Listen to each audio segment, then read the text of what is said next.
Hello, everybody. Welcome to the It's About How You Live, taking the fear out of conversations about advanced care planning, serious illness, and end-of-life care summit. Today is a really special day because we are so fortunate to have the CEO of Aging with Dignity, Mr. Paul Malley out of Florida. Welcome, Paul. Thanks, Tina. It's good to be with you. We know you're a busy guy, so it's a real honor that you've been able to take the time to be with us today. So I've got some questions I'd like to cover with you, but before I get into those, I would really love you to give a little bit of background about you. I think your grandmother has a little bit of a part of this story, and then how you came to join Aging with Dignity and how Five Wishes came to be. Sure. So you're right. You mentioned my grandmother. I think all of us that work in the field of trying to help people as they approach the end of life or live with a serious illness or a disability, a lot of times we have some story or personal experience that we had that drives our own passions or drives us to the mission of this work. And for me, that was caring for my grandparents, and in particularly, I think my grandmother, and being with her and the different stages of her aging process, from when she lived at home on her own to hospital visits and nursing homes. I saw a lot of the challenges that she had, and I saw how important it was just for our family to be present with her, just to be at her bedside. And I remember one of the first things that I would do anytime I walked into her room, if she was laying in a bed, it would be to uncover her feet, because she always told me that one of the most important things to her was that she felt like her feet were always hot. So she never liked her feet to be bundled up and wrapped up in sheets or blankets. So I knew, walk in the door and you see her feet covered, lift up the sheets or the blanket and let her toes poke out. And she'd always get a big smile on her face. And I'd do that before I even walked up and give her a hug. Goodness for yeah, right. And so something like that, as simple as that, it made a difference to her. And I remember being grateful as a young person. I think I was probably 10 or 12 years old then. I was just grateful to do something that I knew mattered to my grandmother, that made her happy. I wanted to do that. And I didn't know anything about the medical side of things for sure, but I knew that letting her toes poke out made her happy. And she was grateful for that, and I was grateful for it. And I think that experience stands in my mind when I think about our work at Aging with Dignity, and particularly with Five Wishes, because as the advanced directive that's both easy to use and understand and legally valid, one of the things that really makes it unique is that it includes these issues that people say matter the most, of having loved ones present with you. And you can't even write in some of the wishes that you want to have your toes poking out of your sheets if that's what you want. But those personal care preferences that really speak to our own human dignity, that's important to have in the advanced care planning conversation. Five Wishes does that, and I think that's why so many people have used it, and we're grateful for that it's had an impact on so many millions of lives. And the organizations that were involved in helping you put it together? When we launched Five Wishes nationally, it was actually about 20 years ago. It was in 1998. We had the support of the Robert Wood Johnson Foundation, a lot of other medical and legal experts that helped us, but especially Charlie Sabatino at the American Bar Association's Commission on Law and Aging. He was our legal consultant and continues to give us legal guidance. Because, as you know, advanced care planning, advanced directives, it's a big legal component to that. Will it meet the legal requirements in the state that you're a resident of? So we had to look at all 50 state requirements and try to create a document that was as close to a national advanced directive as possible. And that's what Five Wishes has really become. It's the closest thing available to a national advanced directive that's used across the country and that meets the legal requirements. Great. And this whole telesummit, we've got a few people talking about advanced directives, but in case we've got somebody that's listening in for the first time, can you just explain what is an advanced directive? What does that typically encompass? And then how does Five Wishes how are they similar, or how is it different? Sure. I think when we hear the term advanced directive, that means it usually means the legal document that you use to make decisions ahead of time. That's the advanced part. You're giving direction, you're making decisions about what you'd want regarding your medical care if you're not able to make your own decisions in the future. So it's making decisions today about the future if you lose capacity to make your own decisions. Could be 10 days from now, 10 years from now, 10 months from now. If something happens and you're not able to make your own decisions, who would decide for you? That you can name a healthcare agent, and 5 Wishes allows you to do that in wish number 1, naming somebody to speak for you, to be your voice if you're not able to speak for yourself. And then most advance directives also include questions about life support treatment, when you'd want it or not want it. Sometimes that part is called the living will. So you might hear people use those terms interchangeably. Usually I think of advance directive as the larger umbrella term, and all the others fall underneath that. Could be a healthcare agent or a durable power of attorney for healthcare or a living will. 5 Wishes includes all those things and then gets into the more personal issues too. And to clarify, durable power of attorney has to do with the financial responsibilities, not healthcare related. There can actually be 2 different durable power of attorney. If it's just a durable power of attorney, and you may have heard or your parents have said, oh, I went to an attorney and I have a durable power of attorney on file, unless it specifically says for healthcare, then that may not suffice. They may not be able to, they probably wouldn't be able to make medical decisions unless it specifically says for healthcare. Gotcha. In some states, they call their healthcare agent the durable power of attorney for healthcare. So the important message I think there is that if you have legal paperwork or your family members have legal paperwork that they think, oh, that box is checked, go and look at it and make sure it specifically addresses healthcare. Because if it doesn't, then that's not assumed. It would need to specifically allow that person to make decisions regarding your healthcare. And so you mentioned the first wish is naming that person to speak for you. Wishes number 2, 3, 4, and 5 are what, and why are there 5? Why aren't there 10 or 7? Or how did you come up with 5? Yeah, well, five seemed to be a good number that encapsulated the biggest chunk of what was important to people. But the first 2 wishes are what are commonly thought of as the advance directive, because wish 1 is naming the healthcare agent. Wish 2 is giving some specific instructions about life support treatment, when you want it or not want it. Then it's the 3rd, 4th, and 5th wishes that I think really set 5 Wishes apart. And so oftentimes, I think these are the parts of the document that we hear the most stories about, where families call us and they say, this made such a difference in how we cared for our mother or father or spouse. Because those 3 wishes are on issues like how comfortable I want to be, what I want my family to know, how I want to be cared for. And that gets into issues like pain management, if you want people to be with you, if you want people not to be with you. Sometimes there's list A and list B, and that makes for some interesting family conversations. But those are important things to talk about. You know, we might think, oh, well, that's not important. But man, I can tell you, if you're laying in that bed or you're the family member who's going to visit somebody, any bit of information that you have that can tell you how to be a good caregiver, how to be a good son or daughter to your parents when they need you the most, that's like gold. You know, I think people want that. And that's why I think people have responded to 5 Wishes in so many numbers. When we first introduced it, you know, we didn't roll it out with the help of the largest medical associations in the country. We put it out there and it was mentioned on the front page of the Miami Herald, and the headline was Living Will with Heart and Soul.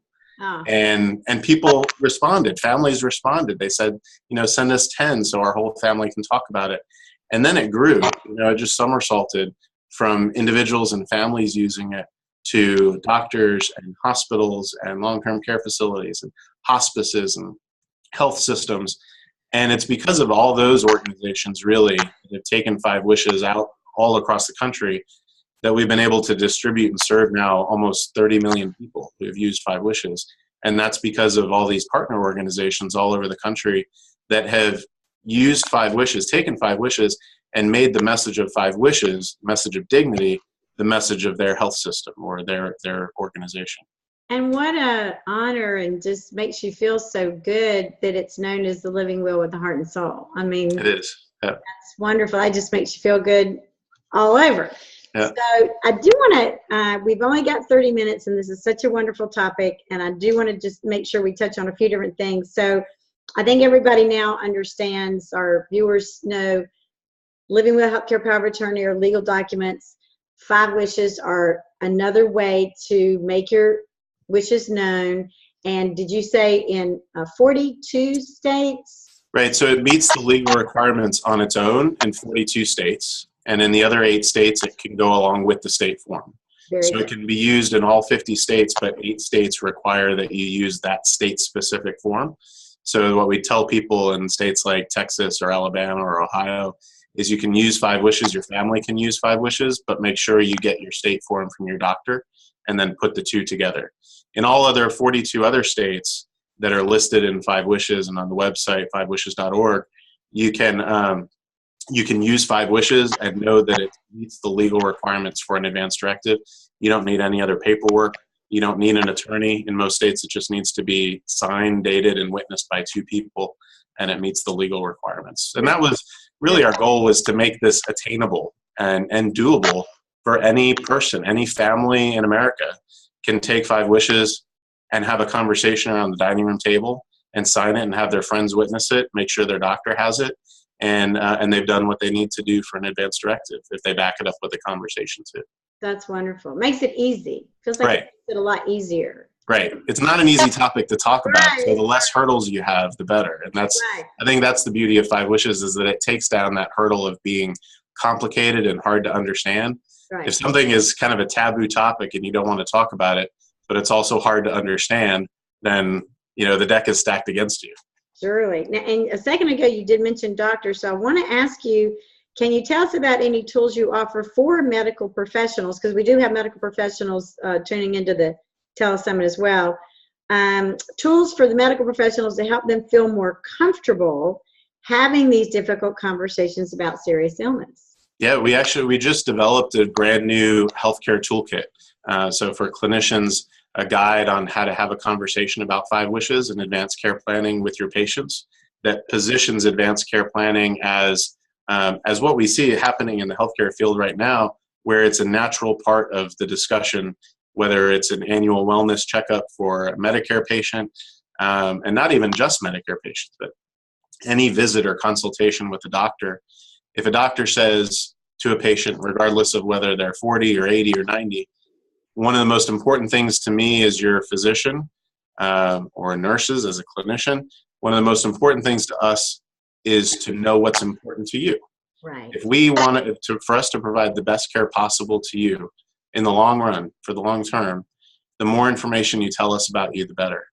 And so everybody, whether you're 40 or 80, should have a designated healthcare agent and have that conversation with your family and make sure it's documented in your medical record. So we help the healthcare providers to have that conversation in a way that is understandable and can be received easily by the patients and the families. So that's what that toolkit does. Well, I was going to say, how can the clinicians access that toolkit? So they can get that information on fivewishes.org, also on our website. But also, we really try to have a specific outreach for healthcare providers. So if they contact our office and just call us and let us know that they'd like more information, we can send out some samples to let them take a look at it. And in addition to the toolkit now, we've done a lot more training for healthcare systems, where we'll come in either in person or by webinar like this, or a few other training opportunities that we can work through to provide some training to staff, whether it's those who are talking with patients at admissions or discharge, whether it's social workers or chaplains or nurses or physicians. Really, advanced care planning is a topic that the whole healthcare team touches. And patients may ask any of those individuals about advanced care planning. So the more familiar they are with the topic, the more conversant they are, the better. And the more natural that conversation will be. That's what we want to try to help make happen. That's right. And I think a lovely thing, so boomers, baby boomers, of which I'm one, are turning into what people are calling the silver tsunami. Mm. And what I'm seeing as the new residents come through, and they know that as young doctors, they're going to be dealing with an aging population. I think it's more and more becoming a part of their training. Right. So maybe the more senior providers are still a little uncomfortable with it, but hopefully the newer doctors that are coming through, this is going to be a part of their world. Right. They're going to be doing a lot of these conversations in the next 20, 30 years. So I just feel like people in hospice care, and people in any of these industries that we're talking about in this telesummit, it's our responsibility to help those providers feel more comfortable having those conversations and not feel like a failure if they can't cure death, and not feel like, oh, I'm afraid the patient's going to feel like I'm giving up on them. I mean, what you really want to do is, since we're all going to cross over the rainbow one day, you know, what can I do to make these last chapters in your life the most meaningful chapters of your life? That's right. I think you're exactly right. I think it's true that medical schools, nursing schools are talking more about advanced care planning now and giving some practical tips on how to have these conversations. And I think one of the best trends that I see and that I'm hearing about from healthcare providers is that if that conversation is happening further upstream, earlier in the discussion, then the barrier that removes is that patients don't feel targeted. Right. So they're not wondering, why is my doctor or my nurse talking about this with me today? Yeah. If they hear from their clinician, this is something we talk about with all of our patients because it's important for us to know this information about you. What does that do? It takes the patient off the hot seat. Nobody wants to be in a hot seat, whether it's a family member or a patient. So I think as clinicians, the more that we can do to say, this is a natural part of our care that we provide to every patient, for as professionals to see this as part of our normal workflow, so that it's not just a conversation that we have for people who have a terminal illness or a new diagnosis, that works wonders. Absolutely. Absolutely. So a couple of other questions I wanted to spend. This is a little bit of a sticky topic. Can you spend a few minutes on the controversial topic of legalizing assisted suicide in the U.S.? Well, I think certainly a question that's on the radar more often these days. One of the questions that we're sometimes asked, particularly from states that have legalized assisted suicide or aid in dying, is what impact does that have on advanced directives or advanced care planning? And I think an important message for everybody to know, what, regardless of what state or what options are legalized or not legalized in your state, even in states where assisted suicide or aid in dying is legalized, that's not something that is addressed in any advanced directive, 5 wishes or otherwise.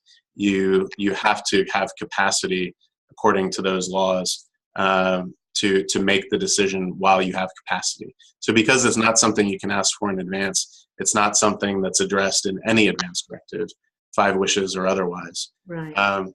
From our perspective, I think, I definitely have concerns about how that would play out, what the impact would be, especially for vulnerable groups, vulnerable populations. I think a lot in the hospice and palliative care community have many of those same concerns. So I'm worried about it. I'm worried about how it plays out. And we see, especially now in California, a very large and populous state, where physicians, healthcare providers are grappling with it as a very real issue.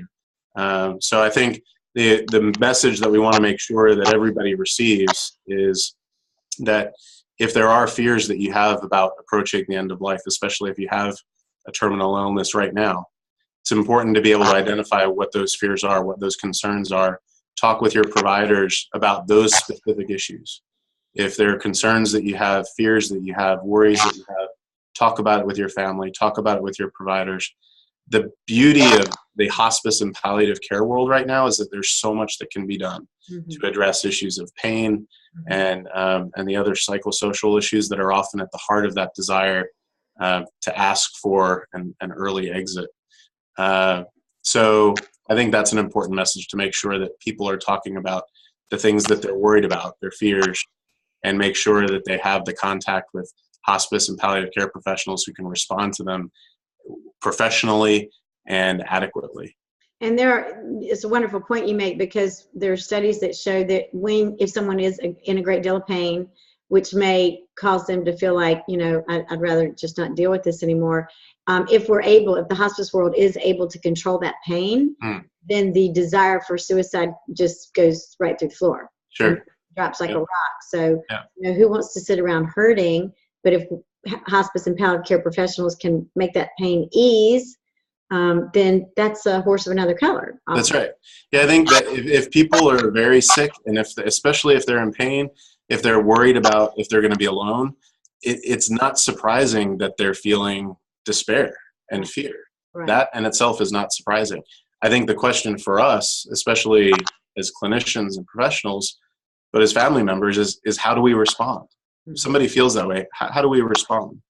And I think part of the message of Five Wishes is that these issues that people might think about in the back of their minds, whether it's my grandmother having her toes poking out the edge of her bed, or just being accompanied, or not being alone, not being in pain, those are the things that we want to call out, that we want to put right front and center. Right. If you're talking about care at the end of life, talk about these things that are most important to you. Right. That was the concern that we had with kind of the typical approach to advanced care planning, just talked about healthcare agents and life support treatment. And those are important questions on the clinical side, but for families, patients, those living with serious illness, those aren't the issues that are of greatest concern. So our thought was, if we're going to talk about advanced care planning and end-of-life care and compassionate care at the end of life, you can't do that if you're not talking about what people care most about. So put those two things together. That's what Five Wishes attempts to do. And that's the heart and soul part of it. And an example, some of the viewers may have heard me say in another interview, is there was this lovely little lady, elderly woman in one of the motorized wheelchairs. So she was sitting in her rascal, and we were having a conversation with about 10 elderly people about what is your best last day on the planet. What would that look like? What would be important to you? And this little lady tears started coming down her cheeks, and I said, what did we say? What are you upset about? And she said, I want my bird on my shoulder. Wow. And I said, well, does your family know you want your bird on your shoulder? And she shook her head no. And I said, well, you promise me you'll go home tonight and tell them that's important to you. Right. It's those things that living will and healthcare power of attorney may or may, probably don't cover. Yeah. And how grateful her family would be to know that, right? And because it's easy to do. Making her happy. Right. Like your granddaughter's toes were being exposed for making her happy. Let me just see. So here's an interesting question. We talked about this a little bit, but what trends do you see in healthcare for the elderly, especially giving people like me that are boomers and we're rolling on into the silver tsunami? Well, I think one thing with the boomers is that I think a lot of boomers are more likely to want to prepare for some of these issues and have these conversations ahead of time, partly because many of them had to make some of these difficult decisions for their own parents, as they've just probably passed through that season of their own life. We've heard certainly from a lot of them who have called our office and said, I had to make these really difficult decisions for my mom or dad, and I don't want my kids to have to go through the same thing, this same guessing or wondering if he made the right decision about life support treatment or who was in charge of making decisions. So we hear from baby boomers especially, I think, this desire to give a gift to their loved ones. Some of them think of it as a gift. Some of them think of it as relieving the burden of having to make decisions without direction. So I think there is that tendency of a baby boomer generation to want to do right by their loved ones, to take care of things, to not leave things undone, that is leading to more of an interest in advanced care planning among the baby boomer generation. So that's a good thing. The challenge, though, is, of course, the cohort of baby boomers, 70 plus million, there's just a lot. That's a lot of people who are aging each day, crossing over the retirement threshold, and likely in the next few decades will be grappling with serious illness or chronic illness too. So I think the numbers are a challenge, and that's why with healthcare professionals we see, and I think it's a good thing, a good trend, that more clinicians are incorporating advanced care planning into their normal workflow with every day with all patients. I think that will set the stage. If that happens today, that will make end-of-life care 10 years from now a whole lot more effective and easier for clinicians if those conversations happen today. It's like that Chinese proverb of planting the tree now so that the next generation can benefit from it. But I think in this case, we're not talking about the next generation. We're talking about you as healthcare providers 5 years from now, 10 years from now. If we're all on the same page today, and we need to be, then that will make our care more effective 5 years and 10 years from now. and our jobs more satisfying, I think. And the end of life experience, hopefully a more beautiful Right. time of life for everybody involved. And I love being a boomer, kind of bragging about how we changed the way people gave birth. That's right. And we're going to change the way people approach the last few chapters of their lives. So, right. You know, we did it before, we can do it this time too. If you don't like it, change it, right? We're proud of that. You know, power in numbers. We're proud of that. So, and that's really a spirit and an essence that we want to help families be empowered to feel like they have too, is that empowerment to know that they can go to their physician or go to their hospital if they're visiting their loved one and really stand up for them, stand up for their rights, stand up for decisions that they've made. Healthcare providers almost always, they want to do the right thing. Sometimes it's a question of having that right information. Right. So we want to make sure families really feel empowered, because you should be, to be able to stand up for the wishes of your loved ones and to make decisions for yourself in a way that you can be satisfied will be honored.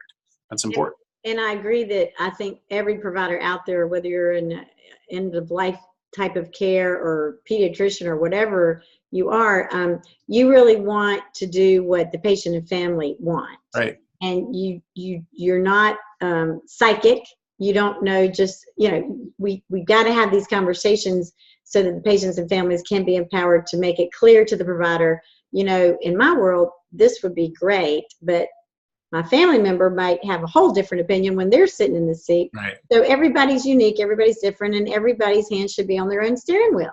Yep, that's right. And what nobody wants to be is the referee between disagreements, right? Not only not psychic, but the worst scenario is when family members have completely different opinions, and maybe are all well-intentioned, but, you know, goodness, no healthcare provider wants to be in the middle of that ring and play the role of referee. That's hard to play and for things to go well. And people usually, there's no winner there. And as you've said, advanced care planning with the emphasis on advance, meaning do it in advance of a crisis, or the unexpected, which can happen. So we've talked about boomers. I also kind of want to go on the other end of the spectrum. So what role do you see millennials playing in caring for our aging population?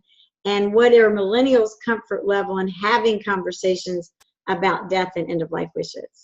Yeah, we're seeing a rise definitely in an increase of interest, requests coming into our office from millennials. I remember a few years back when I was giving presentations saying colleges or universities, and when I'd start to talk about advanced care planning, oftentimes you'd see the college students thinking, well, maybe this is something for my grandparents, and maybe I'll take it home to talk to them at Thanksgiving, which I said, that's a great idea. But the best thing and the best way to talk to your parents and your grandparents about this is to fill it out for yourself first and think about these questions for yourself. Right, because that's it. And again, back to not putting anybody in that hot seat, the best way to bring up this topic and these questions in your own family is to say, I've thought about this for myself, and here's what I want you to know about me. I've made some of these decisions. I filled out 5 wishes. I want you to know where it is. And I brought an extra copy for you if you'd like one, so that you can start the ball rolling with your family. But I think also in a similar way to the boomers of wanting to do right by their loved ones, I think that's something that's across the generations, right? We all want to do right by our loved ones, to care well for them. And I think millennials have that same approach, that mentality, that spirit of wanting to do right, to do the right thing, of a social consciousness, of a commitment to what's right and to what's just, and especially to those who they are close to. And I think with millennials especially, there's an interest, and that social consciousness is not just for their own immediate family members, but for their whole community, really. Mm-hmm. So what we're seeing, which is great, and I hope we see more of, is this desire to reach out to the community beyond just their own household. So the colleges and universities, the clubs, some of them are talking about 5 wishes. Workplaces that are giving out 5 wishes as an employee benefit, right? As they give out information about, here's how you sign up for your health insurance. Here's a copy of 5 wishes. Take it home to your family. And if you're in your 20s and 30s, take a couple extra copies for your parents and your grandparents. Yeah. So I think there's good hope on the horizon. I think our future is in good hands with them, because I do feel like they feel a sense of empowerment. Right. That, change is good, and there's some things that we're gonna have a different approach with, and that's a good thing. Right. So I'm excited about what they can do. I really am. I think every generation. I mentioned this in another interview also, that I work with a Native American woman, and she says what we do in this lifetime should affect the next 7 generations. Wow. So maybe our ancestors before us have empowered boomers to change the way people had babies, and now the way people will approach end of life. And hopefully, again, it just continues to trickle to millennials, and the changes, positive changes that they can make just in the whole mental approach and cultural awareness. Yep. about when a baby's born, that's a beautiful time of life. Well, end of life can be a beautiful time of life if that's right. Done right. If we've had these conversations. Yeah. And I think societies and cultures have perfected the art of dying and caring over the course of thousands of years. We live in a time where we had this disruptor of medicine, of emergency medicine, trauma medicine, just in the past 30 or 40 years, that threw a little challenge in the course of how we care for people at the end of life. It really changed the way people experience the end of life. Right. And a lot of those conversations that used to happen at the bedside, say 50 years ago or more, generations ago, you mentioned 7 generations of loved ones being able to say, I love you and I forgive you. And prayers, traditions, those things that were present at the bedside of somebody who's near the end of life oftentimes aren't there in an over-medicalized situation where people are in dealing with a chronic illness or hooked up to tubes and machines that they might not want to be. Right. And that's also part of our desire too, is to re-inject some of those bit of lost arts in caring for people near the end of life that really are important to the heart and soul, and make sure that there's space for that in the world of end of life care today. And I think that gets back to the thought of just because you can do it doesn't mean you should do it. Sure. So, so let me ask you just a couple more questions before we're done. So can you touch on some of the discussions going on in DC about healthcare reform? Because I know you've been extremely involved on panels and taking the whole topic to a lot of important people that can influence policy and change. So tell me a little bit about that. So one of the biggest new developments is that advanced care planning consultations, the actual conversation, is reimbursable under Medicare. So what that means is that physicians, if they're talking to their patients about advanced directives, advanced care planning, it could be a part of the annual wellness visit for a Medicare patient. It could be a visit that's scheduled just for that purpose. They can be reimbursed for it. They can be paid for it. That's a big thing. That's brand new. And we've seen a lot of interest in healthcare providers of making sure that advanced care planning is now part of the workflow. And I think we've mentioned that already, but I think that was part of the impetus of that trend, is that because it's reimbursable, it can be part of the workflow now for physicians having those conversations with patients. And so that's a good thing. January 2017, is that when it was? Just at January of 2016. Oh, okay. And we're now about a year and a half into that reimbursement. And I think the early trends and numbers from 2016 is that the number of consultations was increasing exponentially as the year went on. Right. So I think as more providers knew about it, more were recording it. And I think some of those providers might have always been having those conversations with patients, but now they're appropriately being reimbursed for their time, because it does take time. Right. And others maybe are paying more attention to it now. And that's why I think the development of the healthcare toolkit that we have was timely. And that's what we created it because of the request from healthcare providers that said, give us a little bit of help on how to have these conversations. And when they said, give us a little bit of help, they said, but keep it short. Just tell us what we really need to know. We don't want to binder this thing. Give us something a little bit shorter. That makes total sense. So that's what we aimed to do. I think so that's a good development on the policy side. Our concern, what we want to keep an eye out for, is that advanced care planning doesn't become over medicalized again. I think Five Wishes made some great strides in really changing the way advanced care planning is talked about in America over the past 20 years, to broaden the focus, to focus on the things that people say matter the most. I worry a little bit as reimbursements are rolled into the picture, if there's more of a direction on the part of the federal government on how those conversations are supposed to be directed, what must be included in a conversation if reimbursement is provided.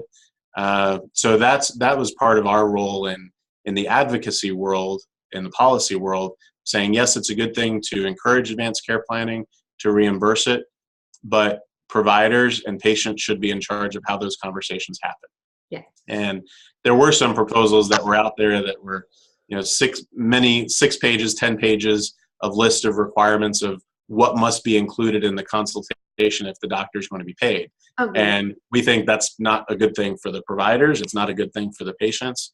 So let the conversations happen as they're going to with the patients and the doctors, so that they're leading the conversation, not being dictated by a policy that is the 100 things that have to be included.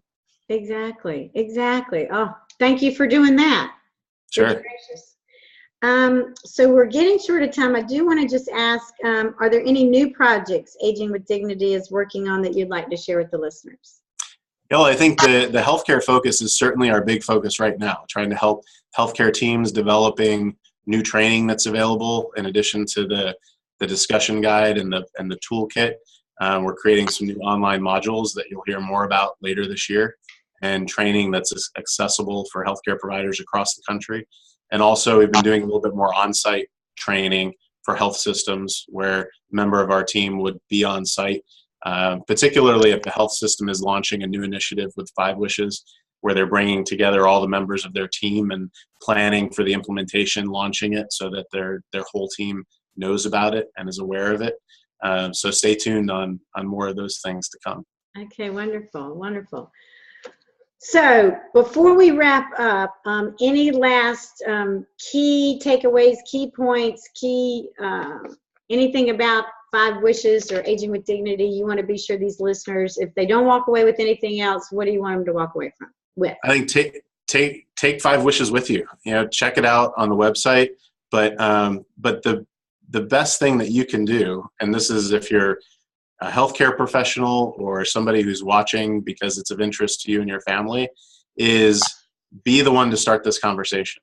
Mm-hmm. Oftentimes we think it's somebody else. If we're in the healthcare world, we think, well, that's going to be the oncologist's job or the primary care physician's job, or somebody at the hospital will talk about that. If we're in the family, we think, well, I'm going to wait till my mom brings it up, or my dad, or I'm going to wait till my kids bring it up. Every one of us thinks it's going to be somebody else, and it usually never is. So I think my encouragement to you is you should be the one. You should be the one to start this conversation with every patient that you encounter, and in your own family with the people who you love, and in your community, thinking about how you can bring this message out to the people who you work with, to the people who you worship with, to the people who you live with in a community through Rotary clubs and civic clubs and all down the list.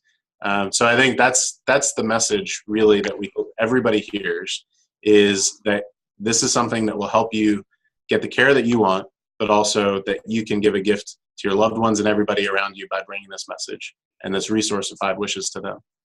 That's absolutely right. And speaking of a gift, Paul Malley and his wonderful organization, Aging with Dignity, is offering a free gift to the first 25 people to respond, and you will get a free Five Wishes online document, and you'll be giving a promotional code that will come along with this series. So thank you so much that there'll be 25 lucky people out there that get this wonderful document for free. That's awesome. And I do want to remind everybody, once again, the website is agingwithdignity.org, or I guess they could also go to fivewishes.org. That's right. Okay. Both will take you there. Excellent. So Oh my goodness, Paul, this has just been such an honor. You guys have done such wonderful work. When you go to their website, you'll be able to see they have been on every national network, every reputable magazine, and it just stretches beyond belief. So if for some reason you didn't know about Five Wishes before today, well, now you know, and Now now you you do. have lots of good reasons to go learn more about it. So thank you so much again. This was an honor. I learned a lot, actually, and I absolutely know our viewers did as well. So I'm grateful, and it's great to talk with you, and it's great that you share your experience and your wisdom and your passion with all the listeners too. well, we're all passionate about this stuff, aren't we? So thank you, Paul, once again. Thanks, everybody, for listening today.